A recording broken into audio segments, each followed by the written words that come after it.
ମୁଁ ମାଛ ଖାଇବି, ତମେ ମଟନ ଖାଇବ, ବୋଉ ମଟନ ଖାଇବେ, ଆଉ ଛୁଆ ହାଁ କାଇଁ ମଟନ କାଇଁ ଖାଇବନି? ମଟନ ପା ଅଣା ହେଇଛି। ମଟନ ତ ମୁଁ ଖାଇପାରେନି।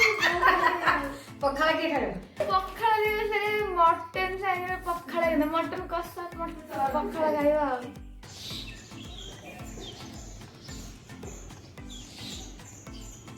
ଦେଖନ୍ତୁ ପାଗଟା କେମିତି ହେଇଛି, ପୁରା ବର୍ଷା ହବ।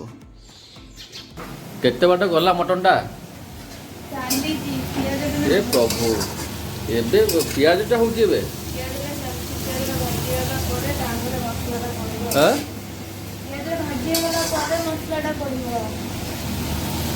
ତମେ ଗୋଟେ କଥା କୁହ, ଆଳୁ କେତେଟା ଖାଇବ? ଆଳୁ 2-3ଟା ଖଣ୍ଡେ ପକାଅ।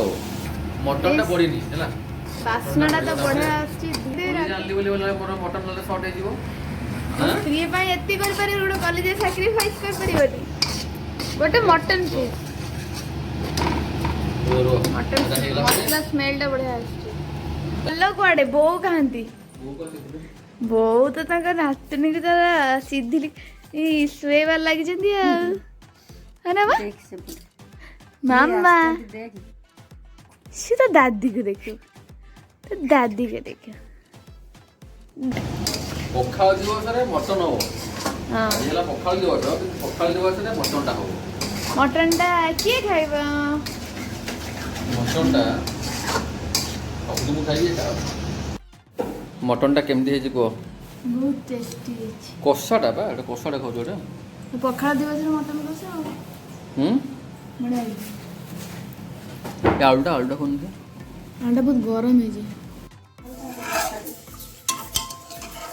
ମଟନର କଲର୍ଟା କିନ୍ତୁ ଭଲ ଆସିଛି। କଲର୍ଟା ବଢ଼ିଆ ଆସିଛି। ପିସ୍ଟା ବି ପୁରା ବଢ଼ିଆ ବଢ଼ିଆ।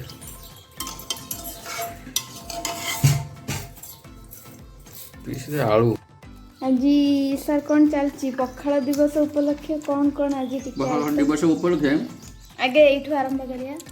ମେନ୍ ହେଲା ପଖାଳଟା, ପଖାଳ ତ ତାପରେ ବଡ଼ିଚୁରା, ଶାଗ, ଆଚ୍ଛା, ତାପରେ ଏଇଟା ହେଲା କଦଳୀ କଦଳୀ ଭଜା, ବାଇଗଣ, ବଢ଼ି, କାକୁଡ଼ି, ମାଛ, ତାପରେ ମେନ୍ ସ୍ପେଶାଲ ଆଇଟମ୍ ହେଲା ମଟନ।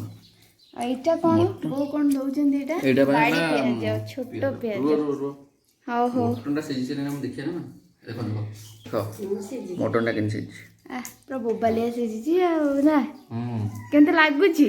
ମୁଁ କହୁଛି ମାନେ ବେଶୀ ଭଲ ହେଇଥିବ। ହଁ ଆଉ ଯୋଉ ବାକି ଆଇଟମ ଗୁଡା, ମାଛ ବେସର, ସଜନା ଶାଗ, ବୋଉ ସାଙ୍ଗେ ସାଙ୍ଗେ ପାରିକି ଆଣିକି ଦେଖିଲେ।